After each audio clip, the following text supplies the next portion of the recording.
नमस्कार, बुलेटिन में आपका स्वागत है। आपके साथ मैं दीपेश बरगले। चलिए खबरों की शुरुआत करते हैं। छत्तीसगढ़ के सरकारी कर्मचारियों के डीए के बाद उनके इंक्रीमेंट पर भी रोक लगा दी गई है। कोरोना महामारी की वजह से राजस्व व्यय कमी को लेकर सरकार ने खर्चे में कटौती का फैसला किया है। इसी कड़ी में प्रदेश के सरकारी कर्मचारियों का इंक्रीमेंट 1 साल के लिए रोक दिया गया है।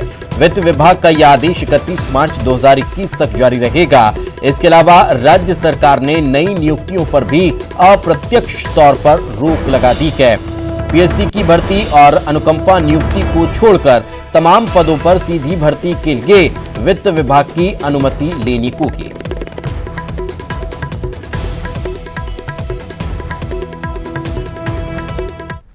छत्तीसगढ़ सरकार का जो वित्त विभाग का आज आदेश जारी हुआ है, जिसमें आर्थिक मितव्ययिता की बात की गई है, उस आर्थिक मितव्ययिता का आधार केवल और केवल सरकारी कर्मचारी को बनाया गया है।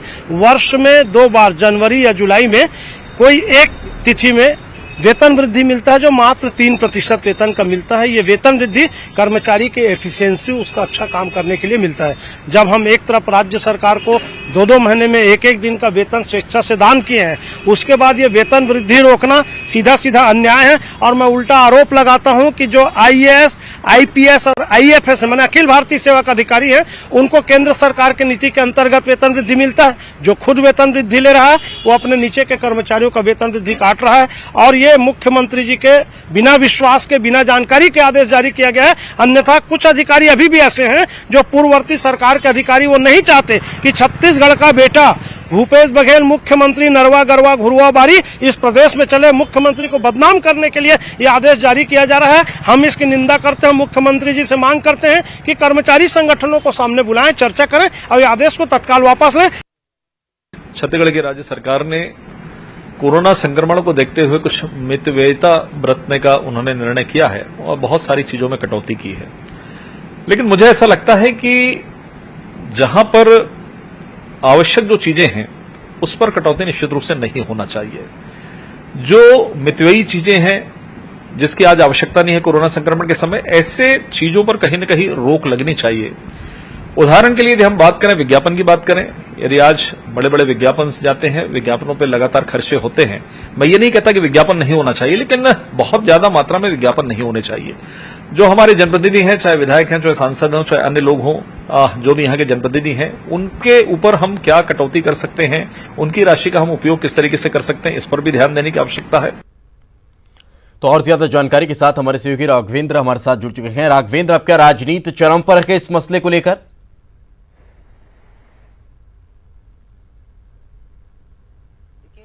जिस तरीके से कर्मचारियों के इंक्रीमेंट पर रोक लगाई गई है, उसको लेकर न केवल कर्मचारी संगठन बल्कि भाजपा ने भी इस पर जो है निशाना साधा है और सरकार को मितव्ययिता के लिए दूसरे कदम उठाने की बात कही है। कर्मचारी संगठन से जुड़े जो लोग हैं, उनका जो है हिसाब तौर पर ये कहना है कि वो इस कोरोना संकट के समय में काम कर रहे हैं, विपरीत परिस्थितियों में भी काम कर रहे हैं। उन्होंने स्वेच्छा से अपना 1 दिन का वेतन दिया है।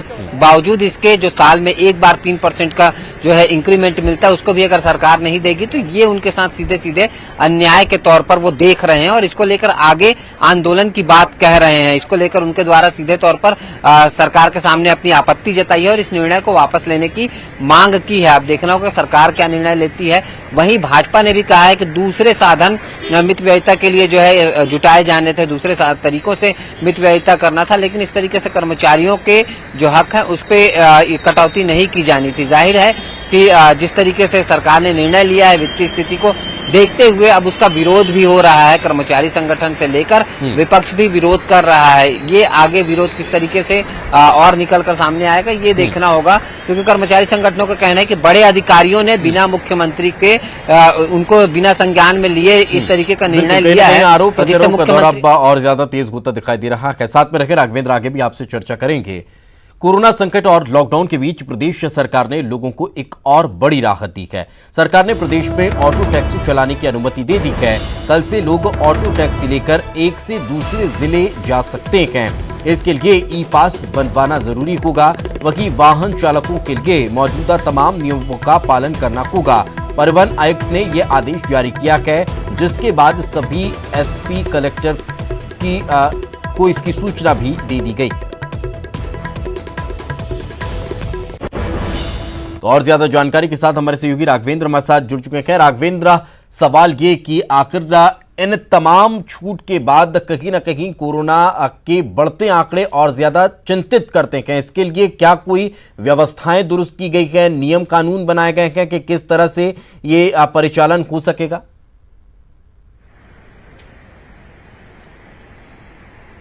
देखिए, लगातार जो ऑटो चालक संघ है और दूसरे जो संगठन है जो वाहन चलाते हैं, उनके द्वारा मांग की जा रही थी कि 2 महीने से ज्यादा वक्त हो चुका है, उनके रोजी रोटी का भी सवाल है, उनके सामने संकट है, वो अपना परिवार किस तरीके से चलाएं, उसको दृष्टिगत रखते हुए निर्णय लिया गया है। लेकिन कोरोना का फैलाव जिस तरीके से लगातार हो रहा है, वो जरूर चिंता जो है कहीं न कहीं चिंता उससे हो रही है। सरकार को भी इस विषय में सोचना चाहिए कि इसको रोकने के, संक्रमण को जो फैलाव है उसको किस तरीके से रोका जाए, उसके लिए क्या उपाय किए जाए। अब मार्केट लगातार खुलते जा रहे हैं, मार्केट के दिन की भी संख्या बढ़ाई जाएगी, समय बढ़ाया गया है। अब ऑटो और जो दूसरे टैक्सी वाहन है वो भी, उनको भी चलाने की छूट मिल गई। तो इस तरीके से बाजार लगातार ओपन होते जा रहा है और जब सड़क पर निकलते हैं तो उस आम दिनों की तरह ही भीड़ नजर आती है। हालांकि जरूर दुकानों को लेकर नियम बनाए गए हैं कि एक तरफ के दुकान खुले रहेंगे, दूसरे तरफ के बंद रहेंगे, लेकिन बावजूद इसके भीड़ बाजार में बराबर दिख रही है। देखना होगा इसके कारण से अभी जो कम्युनिटी स्प्रेड अगर होता है, क्योंकि अभी जो मरीज निकल कर आ रहे हैं वो दूसरे प्रदेशों से आ रहे हैं, जो अधिकांश मजदूर हैं वो हैं। अब उनसे अगर लोगों में फैलता है और एक इंसान से दूसरे इंसान में फैलते जाएगा तो ये स्थिति बहुत ज्यादा विकट हो सकती है। उसको लेकर आगे अब किस तरीके किस तरह से इस पर रोक लगाई जा सकती है। बहुत बहुत शुक्रिया इस तमाम जानकारी के लिए राघवेंद्र। आगे बढ़ते हैं। जम्मू कश्मीर में फंसे छत्तीसगढ़ के मजदूरों के लिए आज 2 स्पेशल ट्रेन चलाई जा रही है। आज दोपहर 1 बजे और शाम 7 बजे 2 ट्रेनें छत्तीसगढ़ के मजदूरों को लेकर रवाना हुई है। जम्मू के कटरा रेलवे स्टेशन से चल रही दोनों स्पेशल ट्रेनें सीधे चांपा रेलवे स्टेशन पहुंचेंगी। गौरतलब है कि लॉकडाउन की वजह से जम्मू में छत्तीसगढ़ से 26,700 मजदूर फंसे हुए थे, जिन्हें सीएम भूपेश बघेल की पहल पर छत्तीसगढ़ लाने का सिलसिला आज से शुरू हो चुका है।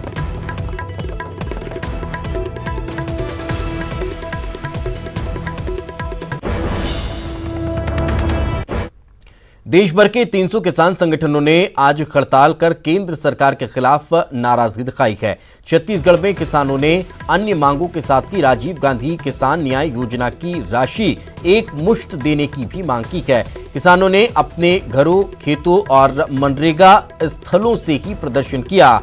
उधर पूर्व सीएम रमन सिंह ने किसानों के मुद्दे पर प्रदेश सरकार पर निशाना साधा है।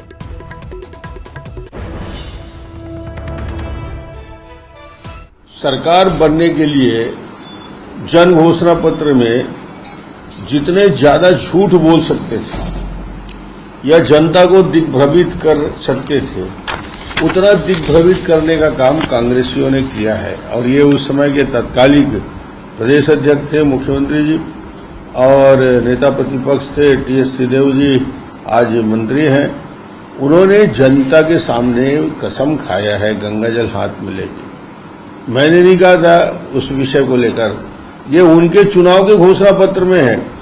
उनके चुनाव के घोषणा पत्र को केंद्र सरकार को रिक्वेस्ट करने की बात, अरे आपने कहा है कि 2 साल का हम बोनस देंगे, एक किस्त में पूरा पैसा हम देंगे, उसमें भी टुकड़ों टुकड़ों में कर रहे हो। और ये 2 साल का बोनस तो आपने अपने जन घोषणा पत्र में प्रमुख बिंदु बनाया था कि सरकार बनते ही हम 2 साल का बोनस देंगे। 2 साल का बोनस के लिए अब पीछे का रास्ता देख रहे हैं। एक बार जनता के सामने हाथ जोड़ के कसम खा लें और गंगा जल को वापस उल्टा रख लें हाथ में और बोले हैं कि भाई हमने गंगा जल की कसम झूठी खाई थी, अब हम इस कसम को उतारते हैं, हम वो 2 साल का बोनस नहीं देंगे। इतना बोल दें बस पर्याप्त हो जाएगा सबके लिए। बिलासपुर हाईकोर्ट ने 90 दिनों में मीसाबंदी पेंशन जारी करने का आदेश दिया है। कोर्ट ने सरकार से कहा कि 90 दिनों के भीतर सरकार मीसाबंदियों के साल भर से रोके गए पेंशन जारी करे। गौरतलब है कि इस मुद्दे को लेकर प्रदेश के 40 मीसाबंदियों ने कोर्ट में याचिका लगाई थी, जिस पर सुनवाई करते हुए हाईकोर्ट ने यह आदेश दिया और जानकारी जनवरी 2019 से जनवरी 2020 तक का पेंशन जारी करने का आदेश दिया है।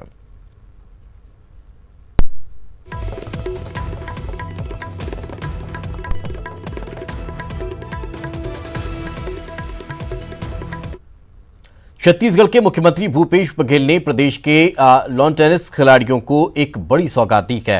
टेनिस के इंटरनेशनल स्टेडियम का सपना अब साकार हो गया है। छत्तीसगढ़ के खेल के अधोसंरचना में एक और आयाम जुड़ने जा रहा है। राज्य में पहले से अंतर्राष्ट्रीय क्रिकेट स्टेडियम, अंतर्राष्ट्रीय स्तर के ट्रैक एंड फील्ड और अंतर्राष्ट्रीय स्तर के हॉकी मैदान तो हैं ही, अब छत्तीसगढ़ के मुख्यमंत्री भूपेश बघेल ने एक बड़ी सौगात देते हुए इंटरनेशनल लॉन टेनिस स्टेडियम के निर्माण को मंजूरी दे दी है। 17 करोड़ रुपए की लागत से इंटरनेशनल स्टेडियम बनेगा, जिसमें 7 कोर्ट होंगे। इसमें 2000 लोगों के बैठने की क्षमता होगी। 15 महीने के भीतर यह स्टेडियम बनकर तैयार हो जाएगा। यह स्टेडियम कृषि विश्वविद्यालय परिसर के सामने बनेगा, जहां लॉन टेनिस एकेडमी का भी गठन होगा, जिसमें अंतर्राष्ट्रीय स्तर के मैच आयोजित हो सकेंगे। भूपेश बघेल जी ने पहल करते हुए खिलाड़ियों के लिए एक बहुत बड़ी सौगात दी है। यहाँ पे अंतर्राष्ट्रीय स्टेडियम का, अंतर्राष्ट्रीय स्तर का टेनिस स्टेडियम का निर्माण प्रारंभ होने जा रहा है। टेंडर की प्रक्रिया भी हो गई, ज़मीन का आवंटन भी हो गया और मोस्ट प्रॉब्ली 10-15 दिन में काम सैंक्शन हो जाएगा और प्रारंभ हो जाएगा। और ये जो सौगात मिली है, इसके लिए हम सर्वप्रथम मैं माननीय मुख्यमंत्री भूपेश बघेल जी का बहुत कृतज्ञ हूँ। इसमें छत्तीसगढ़ को निसंदेह बहुत ऊंचाइयों में पहुँचाएगा। टेनिस जो कि एक बहुत ही लोकप्रिय खेल है, क्रिकेट के बाद यदि कोई लोकप्रिय खेल है हिंदुस्तान में तो टेनिस है। उसके लिए अधोसंरचना का निर्माण करना और उसको लोगों के लिए उपलब्ध कराना निसंदेह ये भूपेश सरकार की पहल का हम लोग उसका अभिवादन करते हैं। ये संचालन तो सरकार खेल विभाग का काम है। खेल विभाग अपने नियंत्रण में इसका निर्माण करा रहा है और खेल विभाग अपने टेनिस एसोसिएशन के साथ मिलके आगे की गतिविधियों को ये संचालित करें। वो निर्णय तो सरकार को लेना है। फिर प्रयास किया था हमने, मुख्यमंत्री जी से बहुत बार आग्रह किया था। एक सेंटर कोर्ट है जिसमें सारी प्रतियोगिताएं होंगी, उसमें सीटिंग अरेंजमेंट है, 1500 लोग बैठ सकेंगे, 2000 लोग बैठ के देख सकेंगे उसको। चलिए फिलहाल रुकेंगे एक छोटे से ब्रेक के लिए। ब्रेक के बाद जल्द हाजिर होंगे।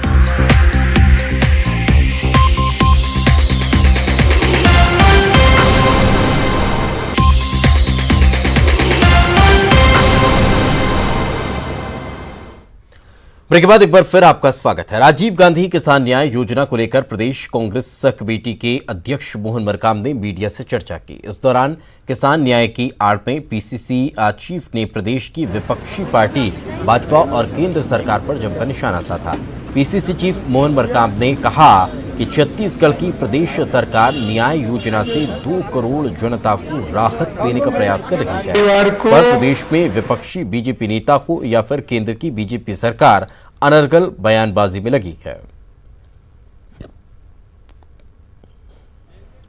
छत्तीसगढ़ के 2 करोड़ 80 लाख जनता को हर तरह से राहत पहुंचाने का प्रयास कर रहे हैं, मगर भारतीय जनता पार्टी की केंद्र में सरकार हो, छत्तीसगढ़ में विपक्ष में भारतीय जनता पार्टी के नेता लोग लगातार अनर्गल बयानबाजी कर रहे हैं। जबकि न्याय योजना के तहत चाहे पूर्व सांसद अभिषेक सिंह हो, पूर्व मुख्यमंत्री डॉक्टर रमन सिंह हो, पूर्व मंत्री चाहे ननकीराम कंवर जी हो, पूर्व सांसद दिनेश कश्यप जी हो, पूर्व मंत्री लता उसेंडी मैडम हो, सभी के खातों में न्याय योजना के तहत प्रथम किस्त उनके खातों में गए। मगर लगातार यहाँ छत्तीसगढ़ की जनता को भारतीय जनता पार्टी के लोग अनर्गल बयानबाजी करके भ्रमित करने का प्रयास कर रहे हैं। मैं पूछना चाहता हूँ, केंद्र में बैठी माननीय मोदी जी की सरकार की जुमलेबाजी 2022 तक कैसे किसानों की आय दुगनी होगी? रमन सिंह के कार्यकाल में किसानों के साथ वादा खिलाफी का भाजपा प्रायश्चित करे। किसानों के साथ 15 साल में भाजपा शासनकाल में लगातार धोखाधड़ी हुई है। छत्तीसगढ़ में भी अब कोरोना के मामले तेजी से बढ़ते जा रहे हैं। प्रदेश में अब एक्टिव मरीजों की संख्या 282 हो चुकी है, जबकि कुल कोरोना पीड़ितों की संख्या 361 है, जिनमें से 79 लोग स्वस्थ होकर घर जा चुके हैं। मुंगेली जिले में सबसे ज्यादा 70 एक्टिव केस हैं। वहीं प्रदेश में 57,000 से ज्यादा संदिग्धों की जांच हो चुकी है, जबकि 1,580 संदिग्धों के सैंपल की जांच जारी है। उधर दुर्ग में एक कोरोना संक्रमित युवक की मौत हो गई है। मृतक पश्चिम बंगाल का निवासी था। लगातार बढ़ रहे आंकड़ों की वजह से प्रदेश में चुनौतियां भी बढ़ती जा रही है, जिसको लेकर विपक्ष सरकार पर निशाना साध रहा है। मुझे लगता है कि जिस प्रकार कोरोना के इस मामले को लेकर सरकार पूरी तरीके से असफल रही है और जिस प्रकार जो हालात बिगड़े हैं और रोज अब तो 60-65 के आंकड़े को भी क्रॉस करने लगे और पिछले 3-4 दिनों में 250-300 से ऊपर केसेस पहुंचे। कहाँ 2 एक्टिव केसेस थे, 2 एक्टिव केस से बढ़ के अब 3 सैकड़ा क्रॉस करने की स्थिति आ गई 300 ऊपर। ये लापरवाही तो है, सरकार की असफलता है। कांग्रेस विधायक विकास उपाध्याय ने मांग की है कि 1 जून से सभी धार्मिक स्थानों के पट खोले जाएं। उनका कहना है कि इस संबंध में उन्होंने मुख्यमंत्री भूपेश बघेल के सामने भी ये मांग रखी है। ऐसे में जब लगातार प्रदेश में कोरोना मामले बढ़ रहे हैं, इसी बीच धार्मिक स्थानों को खोलने की मांग पर कई सवाल खड़े हो रहे हैं।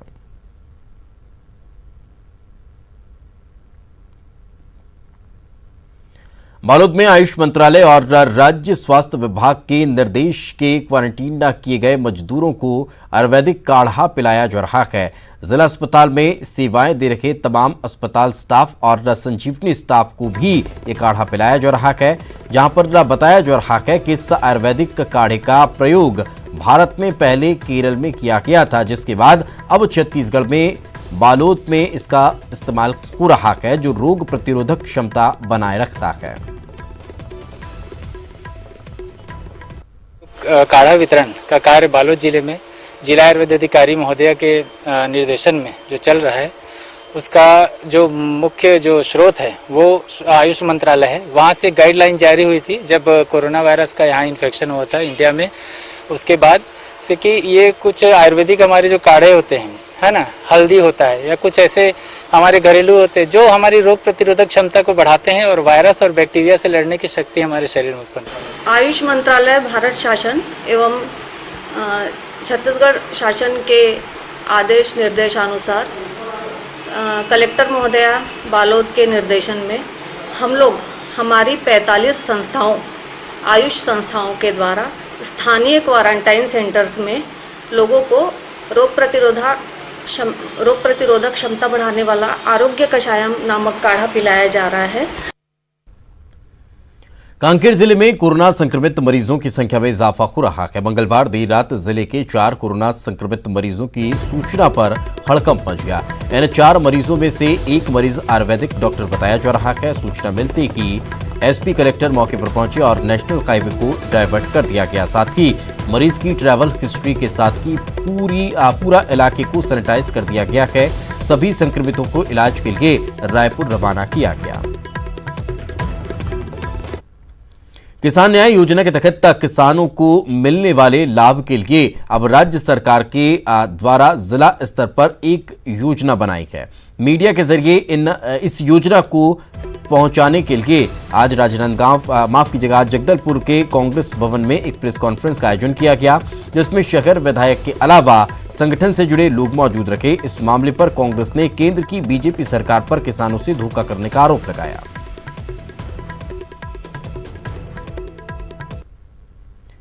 देश भर में नवतपा का आज तीसरा दिन है और अभी से सूर्यदेव ने अपना कहर बरपाना शुरू कर दिया है। पूरे प्रदेश में लगातार गर्मी पड़ रही है और राजनांदगांव जिले में पारा 46 डिग्री पहुंच चुका है। लोग गर्मी से खलाकान हो रहे हैं। दिन में दुकानें तो शहर में खुली हुई नजर आई, लेकिन सड़कें अभी से सूनी नजर आने लगी है।